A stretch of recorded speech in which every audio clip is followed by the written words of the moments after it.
வார்த்தை கவிதையும் கிடையாது. அட காதலிக்கும் ஆட்கள் போல கவிஞர்கள் கிடையாது. நீ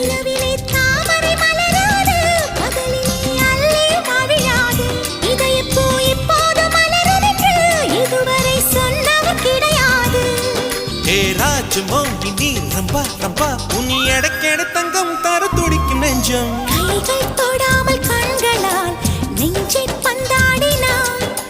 ரத்தம் வராமல் பார்வையால் என்னை துண்டாடினாய். மலரே ஒரு வார்த்தை பேசு இப்படிக்கு பூங்காற்று.